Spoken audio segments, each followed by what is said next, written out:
this week on the Left to Bang Show. The Left to Bang Show is where we talk about the sneakier side of security. I train industry experts, tactical instructors, corporate trainers, church security, whatever it is, in these specific behavioral domains, how to watch for these certain threat behaviors and disrupt the violence before it happens.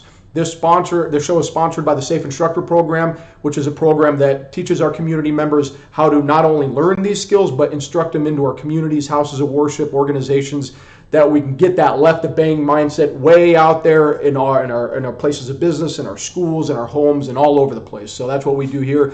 If anybody wants more information on the Safe Instructor course, go ahead and type in SAFE in the comments section. We'll have one of the team reach out for you because it's a ton of great stuff. We've got a lot of people right here in this group that are doing great stuff, all right? So, again, welcome to the Left to Bang Show. Today's topic, it's a little bit kind of hardcore. I know you guys were looking at the picture of that, and I got a hard-charged Marine up there taking a hill. That's a real picture of a Marine back in the day. And some of you're like, okay, that's cool, interesting, but where are we going with it? Like, we're not in like heavy combat in the streets of America and whatnot. How am I going to talk to you about the fighter-leader concept and what some things we learned in combat? And who cares? It sounds cool, and I don't want to stand up here and give war stories. In the military we talk about, oh, here we go, war stories again. But these have direct application into our day-to-day life, all right? So I'm going to get kind of hardcore. Y'all just stay with me. There's a method to my madness as I go down my rabbit hole. So what are we talking about? That fighter-leader concept. As far as I understand, the United States Marine Corps came up with this concept a while back when I was an enlisted Marine. I was doing a lot of tours in Iraq. And the fighter-leader concept is basically this. In a situation, in a combat situation, in the military, if you've never been, you have your enlisted personnel, you have your NCOs, and then you have your officers, right? So your enlisted guys and your NCOs who are in charge of them, the officers are in charge of everybody, okay? These guys lead, they're the leadership. These guys also lead very heavily within the Marine Corps, but it's kind of distributed amongst that. A fighter-leader concept is this, okay? In the Marine Corps, in the military, you have a fire team. That's a 4-man team. Within the Marine Corps, that's the smallest maneuver element you can get to, 4-man team, with a fire team leader in charge, right? So 1 fire team leader, 3 guys. When they're moving, when they're doing their thing, when they're attacking objectives or taking missions or doing whatever it is, that fire team leader is in charge of 3 other lives. He has to protect, not only train and strategize, make sure those 3 other lives come out of this okay, and he has to clear the objective. So he is definitely in a leadership role. And if you didn't realize this in the Marine Corps, to be a fire team leader, you're all of the crusty age of maybe 19 and a half years old. So you're in charge of $1 million of weaponry, not just gear, weaponry that anything could kill anybody at any point. All in charge of this gear, but you're in charge of these 3 lives. But the fire team leader, again, that's the smallest element, a maneuver element. The fire team leader doesn't have the ability to just lay back and be like, yeah, you guys got it. You 3, just go ahead and do your thing. I'll be back here yelling in the radio. Okay, yeah, no, get up those stairs. It doesn't work like that. He is part of the maneuver element too. We can't lose anybody on a 4-man fire team just be talking on the radio. So the fighter leader concept was that. Is we wanted to instill this mindset into our fire team leaders that, yes, you are a leader. You are definitely in charge of these people. But at the same time, Mr. 19-year-old, you actually got to duke it out. You actually have to commit to combat, fire your weapon, and take objective and fight those bad guys too, okay?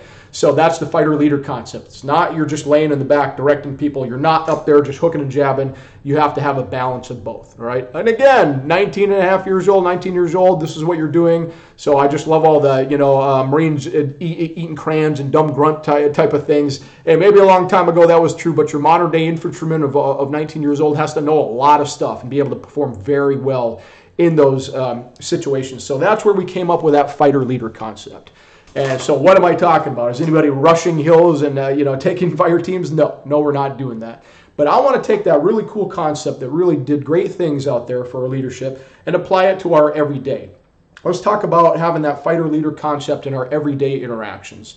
We see all this violence out there in active shooters and crazy situations, and it can get scary. We don't know what to do. There's all sorts of training out there. There's Alice training, this training, active shooter training, my training, the Safe Instructor Program, all these different modules out there to train people on what to do when violence happens. Obviously, here at Safe, we go a little bit deeper on that. We're kind of a holistic approach to all these problems, but there's all this training on how to teach us what to do when this bad stuff happens, okay? And most of the time, what you do is get the hell out of there, okay? If you're just a normal John taxpayer and you don't have anything going on, you're at the mall and shooting kicks off, the number one reaction should be grab you and your family and get the hell out of there. Let law enforcement, let the SWAT team with the guns handle all that stuff, okay? And that's going to be, our advice 10 times out of 10 to anybody we train. But where I want to talk about the fighter leader concept and where it applies today is there's different groups of people, right? We can all agree, in terms of threat and violence and what we've seen in our lives, there's different buckets of people all over this world. You got people with military and law enforcement and paramedics and EMS and firemen who have seen all this crazy stuff. It's kind of hard to get their hearts up, they've seen a lot of craziness, and then you have, which is a smaller percentage, that's like 1 or 2% of the population. You probably have another 5% of the population that served in the military. Again, not everyone was in combat, not everyone pulled the trigger, but you have about maybe 5% there total to add to that. So I don't know, I'm just completely guessing here. I'm just hip firing these numbers. But my whole point is there's not an overwhelming majority of people who've been through a lot of crazy stuff and seen wild stuff. Prisoners, cops, military, that kind of stuff. So it's a much smaller population there than your run-of-the-mill general, Johnny Taxpayer, okay? 10 times out of 10, when I get on these things, I'm talking to Johnny Taxpayer. I'm talking to your run-of-the-mill person who's never been in combat, never seen this stuff, never even thought of concepts like a fighter leader concept or the left to bang concept. This is kind of new to everybody.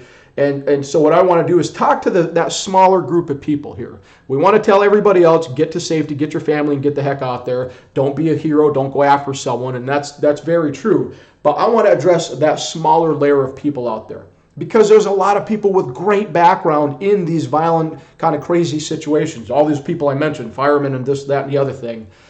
Even prisoners, even felons, people in jail, for the most part, we don't like criminals and don't do what they do, but I'm sure someone in here has probably seen a video. There's a few of them floating around there. You can probably Google on YouTube, where you see an inmate inside of a prison go to the aid of a jailer or a SEAL or a cop inside that prison. Maybe he's getting beat on, maybe he's having a heart attack. Every once in a while you see these people who are people, okay, yeah, they committed crimes, they made bad decisions, but they're people. They see someone hurt and they want to help, okay? So that's what I want to address today. And how I'm going to address it, I'm just going to look at my notes real quick, is I don't want to go crazy off topic, is I'm going to give you a couple things to think about when you're in a situation. And if you want to be this kind of fighter leader inside of the situation, here's some things you got to talk about. I'm not telling everybody to go be a hero or do any of that craziness, all right? Because what I don't want my hard chargers out there to do, the ones with military background and whatnot, is to go go back to your varsity days and take on someone like an active shooter or some type of criminal with a gun when you're not armed, okay? You got the mindset, but you don't have the team, you don't have the preparation, you don't have the tools to save all these people. So let's focus in on just getting you and your loved ones and anyone around you out of that situation. I'm going to flip this. Let's see if everybody can see this right now.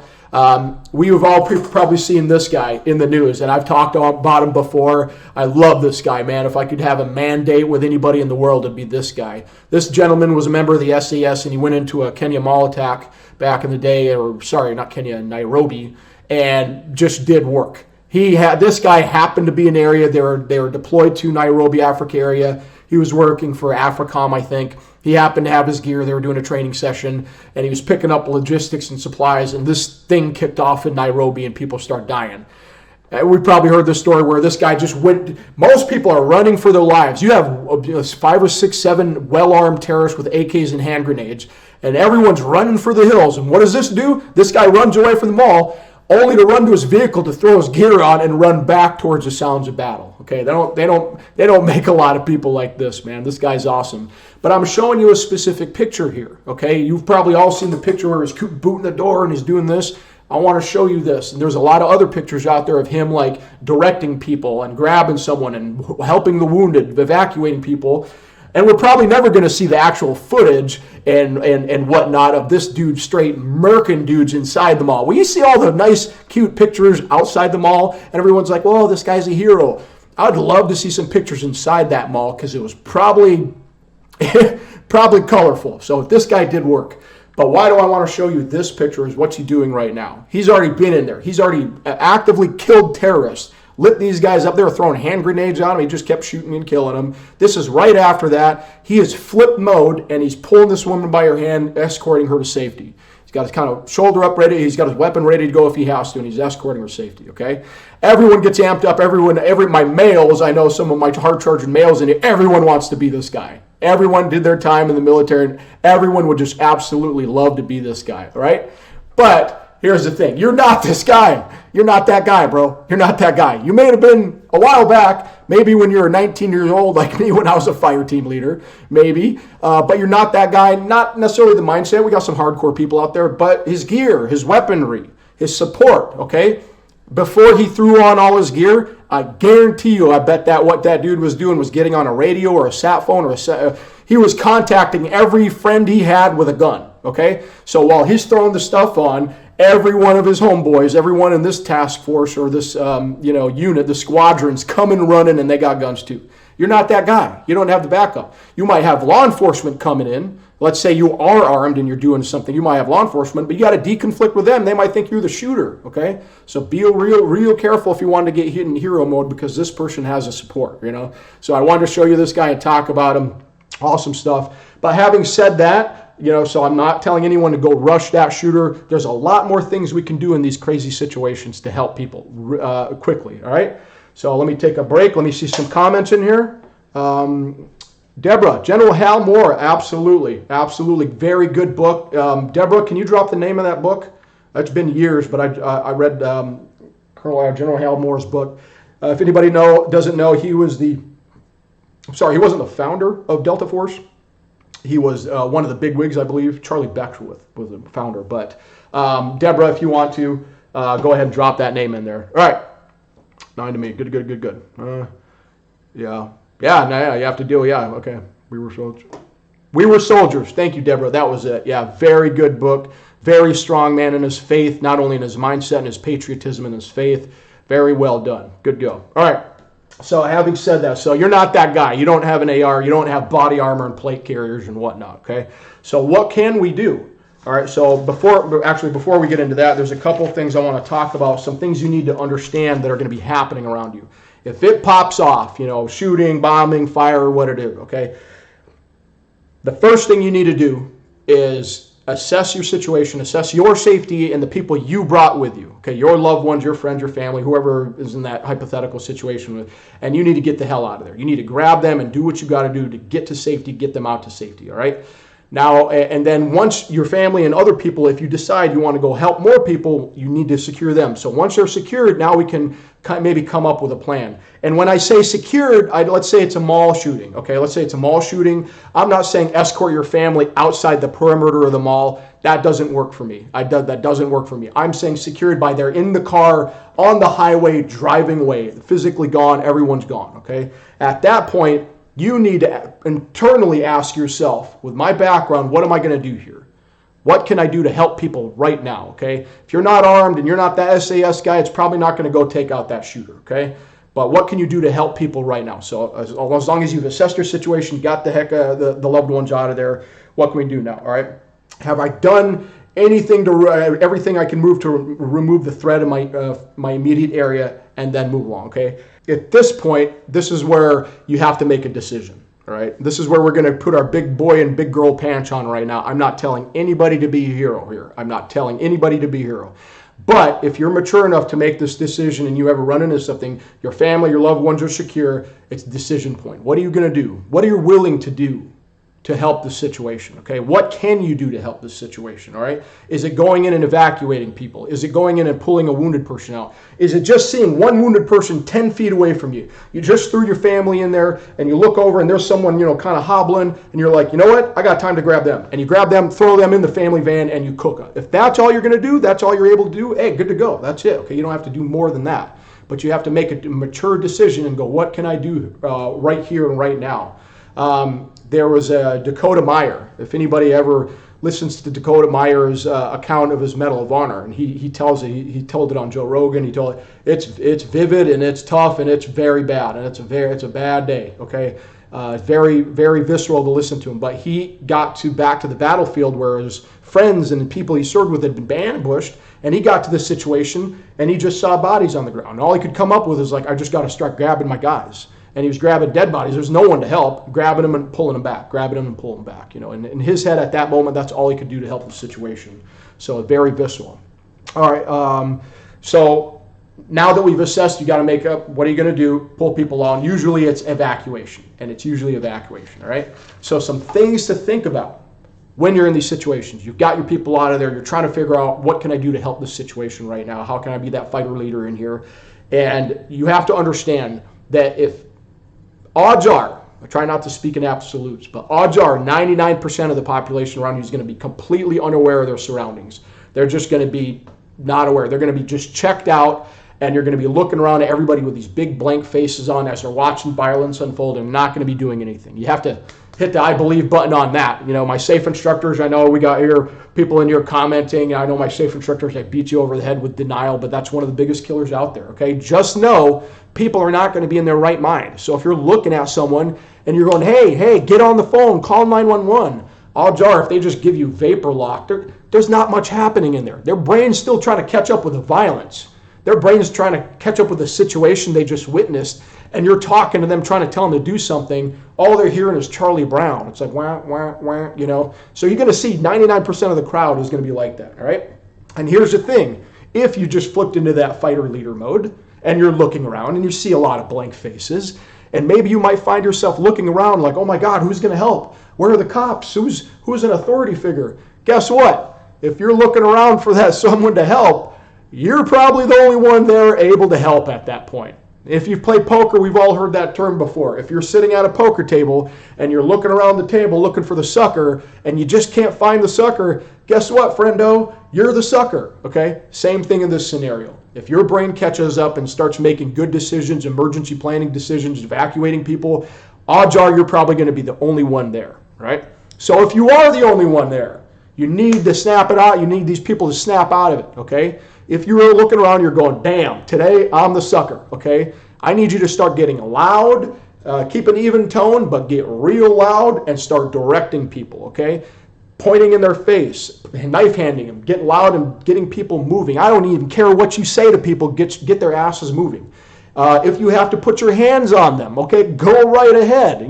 There's people out there that talk about, there's Good Samaritan laws and like people who do a Heimlich on someone. I Heimlich someone, I save their life, I break their rib, and they sue me for breaking their rib.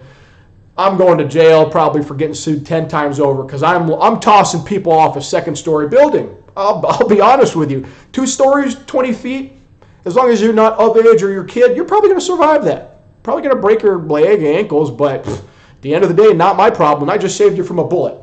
Break your ankle, save a bullet. Okay, you're probably not going to like me as I lawn dart you off that second deck to evacuate you, but you're going to be alive at the end of the day to not like me. Okay, so again, if you're looking around for someone in a position of authority, here's a wild thing too. I don't even want to go down this road, okay?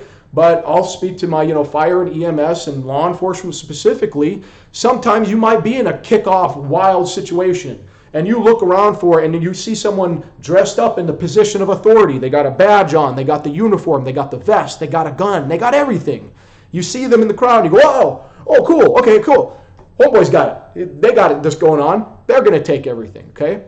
That's sometimes not the case. That's sometimes not the case at all, okay? I'm not going to sit here and disparage anybody, but if you look at the Las Vegas massacre, and I'm talking about from a law enforcement perspective, internally, what could law enforcement have done better? They did a big investigation, Las Vegas PD.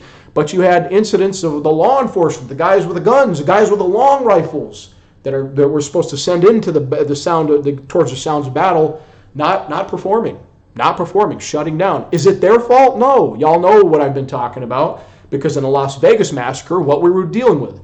An overwhelming, unprecedented, unseen, uneven heard about level of violence, okay, on our streets. That ambush, that's a wicked ambush in a combat zone. That's something that would get a write-up in an after-action review if the enemy did a shoot 'em up and did that. That'd be a whole war college study. You see what I mean? So I'm not knocking them. I'm just saying sometimes people aren't ready for a level of violence, So just know that if you're popping off and you're looking around and no one's doing anything, and then you look over at the person in a position of authority and they've gone vapor lock on you and you're getting the same eyeball, maybe kick them in the ass, get them moving first. Don't physically kick them in the ass. That might not work out for you, but I think everyone sees what I'm seeing here. All right. Let's take some comments real quick. Got to take a breath. Question, Deborah. So the mall not work for you. You said you need to get away on that. Can you please? Okay, yeah, Deborah. Good question. All right. So Deborah, I'm being a little facetious when I said like down the highway. Why I'm saying that is a good analogy. I'm trying to think of a good analogy to say this. So Deborah, in the Marine Corps, we'd have a saying: if you're on time, you're late. If you're 15 minutes early, you're on time. It's buffer time, or we'd call it gunny time. Gunny will tell you be at formation, or the company will tell you to be at the formation at 7:30. The captain tells you to be there at 7:20. The gunny tells you to be there up to 7. And then the next thing you know, you're waking up at like 2 in the morning. You don't even have to do anything till 7:30. Okay? Same concept, Deborah, is I want a buffer. If I look at where I've got evacuated my people to, and I go, okay, I've put them in a safe area. This is a safe area. I want 20% more buffer. I'll stop and go, okay, go even farther, okay? So I hope that makes sense, Deborah, is I want extra, okay? Because sometimes, like think about it, Deborah, and think about a police perimeter, okay? I don't take anything for granted. I have a military background. We think of stuff like, man, I'm a good guy, but what if I was a criminal? How bad would I be if I was a criminal? When you've been to combat, when you've seen some stuff, so let's say a shooter is in the mall and they got a rifle and we have a police perimeter. I don't care about a police perimeter. Cops with pistols, okay? If you have the SWAT team, okay, maybe, but AK rounds don't care about a perimeter. So I hope you see where I'm going with that, Deborah, is whenever I establish a safe zone, I go, yep, this is perfectly safe. I want like 20% more. Cooper's color codes, protocol, Dylan, where? Yeah, the situation, press Control, Alt, Delete in their minds. Yep. Start thinking about you're going to drive. Yep. Well, easier, got it. Greater margin. Yeah, just bigger margins for safety. Whatever that looks like, Deborah, and again, I'm not saying physically, get them down the highway. Whatever that larger margin of safety is, but what you don't want to happen is you get someone to a safe environment and that violence rolls over them again, because that could be a whole other possibility too, You should always think of if it's an active shooter situation, always think of the bad guy being right around the corner. Every time I go around the corner, that bad person is there. So let's recap some of that.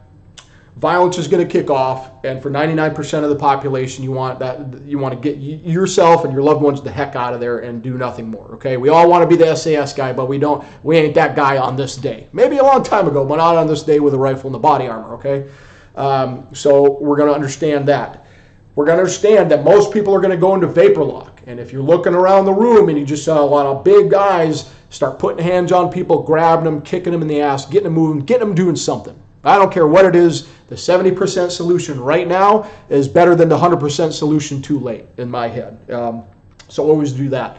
And let's say you're shepherding people. I'm going to end it here, and then I'll go over to quick Q&A and see if we got anything. That's pretty much all I had for my questions, but here's a couple tactics too. Let's say you're shepherding people, that's how I see this situation going, being a fighter leader, where maybe you evacuate people and you go back in there and evacuate more people, not necessarily kinetic, taking out the threat. Here's a couple tips that, again, I learned in combat, I learned in Marine Corps, and it saved my butt a couple times, and if someone's listening, it'll probably save your life one day if you ever get into a shooter situation, because we kind of talked about shooters mostly today. Is two little tactics, and I'm talking about mindset tactics a lot, everyone, but today I'm only talking about 2 actual physical things you can do, all right?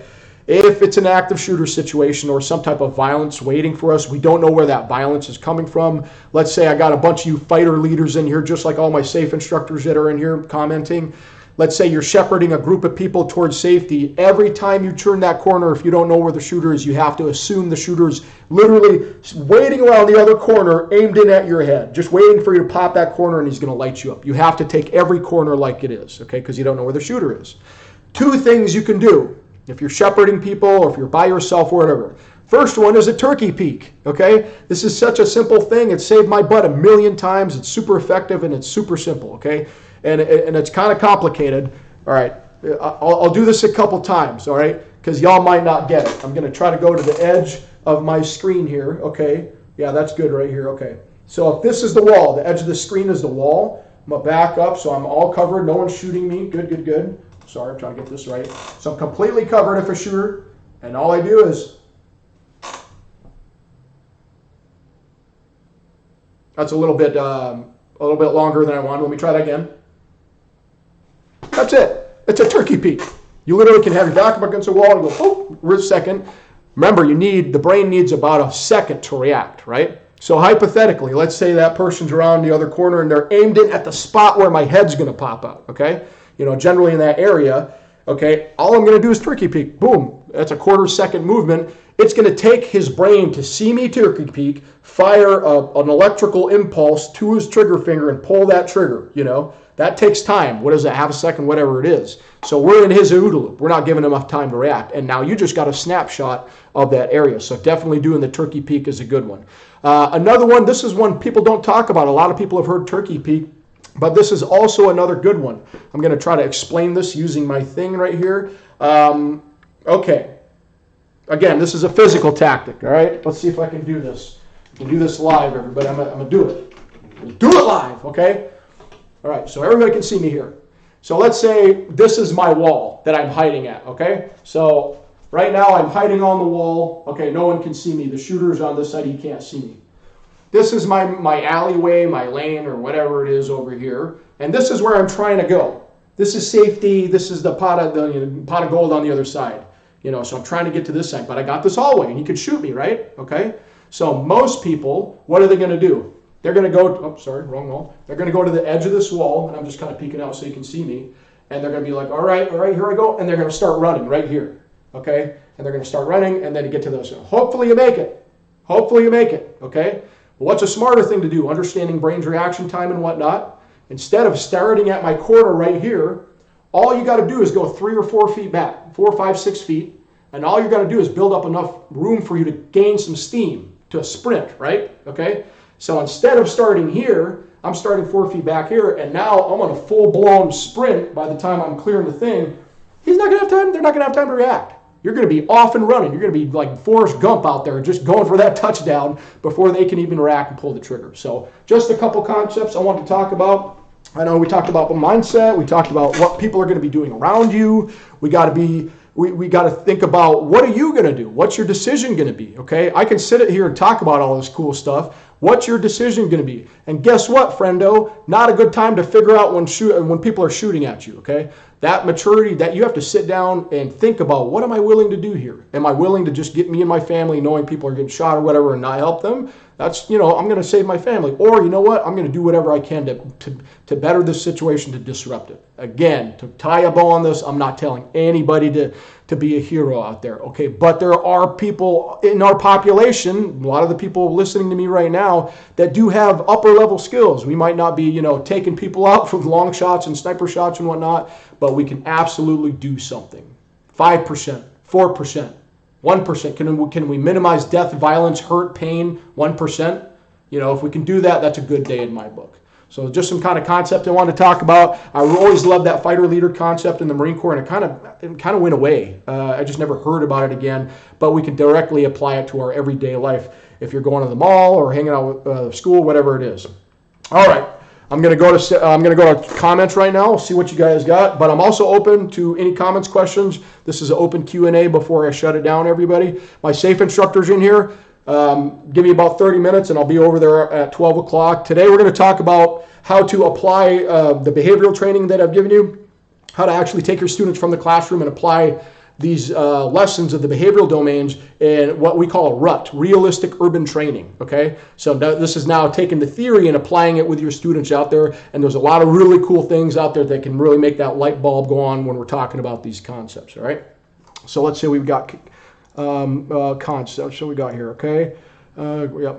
Get them out the door, get them beyond outer core and be aware of secondary. Yeah, James, there it is. I was looking for the analogy, and James nailed it. Get them away from the cordon's cool, but think about cordon like that's the last line of defense. Okay, so I want you way past that. And because bad people, bad criminals, terrorists, they never attack with secondary or tertiary means, right? Okay. Hey, James, what are some things if I was a savvy terrorist, and I'd go do a bomb plot? I'd wait for that perimeter to show up. I'd put a bomb where I think that perimeter is going to go. Wait for that perimeter to show up, then cook the bomb off. Okay. So that's another reason, Deborah. Get away from the core and let the EMS and them people do their thing, but I'm getting the heck out of there, okay? More bad guys. Yeah, Deborah, absolutely. Shepherding people out. You got to be more aware that the bad guys outside. It's tactics, Deborah. You got to think about what tactics have been used before. And it's horrible to think about, but there's some foul people out there. There's some foul human beings. You know, you watch news media, you watch all the stuff going on. People are trying to legislate away evil, legislate away murder, legislate away hate. You're like, no, get back to me. I'll see how that goes, you know. Since the biblical times, okay? We don't need guns. We don't need knives. We don't need, since the biblical times. One dude stood bipedal next to another guy. They were going like, hey, what's up? What are you? I'm a human. Cool. The other one picked up a rock and bashed him in the head. Okay, that was biblical times. So get back to me when we legislate away all that stuff. Good. Action is faster than reaction. Yep, absolutely, Mikado. Don't peek from so much. Yeah, Bill, hey, that's a good one. I'll wrap it up with that. Bill is a good one. Don't peek twice. Turkey peek once. It's a good thing. Don't peek twice. And also, while we're talking about it, Bill, that you reminded me, try not to peek over things. Try to peek to the side of things, okay? A lot of times psychologically, if I'm waiting for someone to pop their head, this is kind of more combat, I'm waiting for them to pop their head over. So instead of popping the head over, pop low, okay? If I have a weapon, if I'm defending myself and I'm lawfully authorized to carry and I'm defending myself, when I come around corners, I'm not running around a corner, I'm probably not even standing up. I'm probably going to go prone or take a real low knee, and then I'm going to pop around that corner at about ankle level with my pea shooter, and I'm going to blast your knees out. Bam, bam, came in shooting. I don't know. Don't do that. That's not a tactic. I don't know what I'm talking about. All right, good session, everybody. Great questions, very good interactions. Thanks for everybody for coming in. This has been a fun Left to Bang show where we're talking about the sneakier side of security. Again, if you want to deep dive this stuff, I have to damn chat in here as my safe instructors. So if you want to deep dive this information more, if you want to learn how we get this information out to our communities, please, by all means, go ahead and type in safe in the comment section. One of the team and me will reach out to you and we'll get you inundated with all this information, okay? The Left to Bang mindset is about disrupting or minimizing threat or violence, okay? It's not enough to just react, to just think about something when the shots pop off. There has to be more action. And I know you're out there, everybody. I know you're out there because you're hearing me. You're in here listening to me, okay? We want to make sure we safeguard life and do what we can and not get in law enforcement's ways, but there's things we can do to disrupt and minimize even after it's popped off, all right? So thanks for the contributions, everybody. Same time next week, every 11 o'clock Pacific Standard Time, and I'm in here dropping nuggets. I like to keep it like this where I'll talk about the subject, I'll take your questions, and then we'll just roll into Q&A. So good stuff, everyone. My safe instructors, Deborah and everybody, I'll see you over in about 30 minutes, and we'll talk about that realistic urban training. Have a great week, everybody.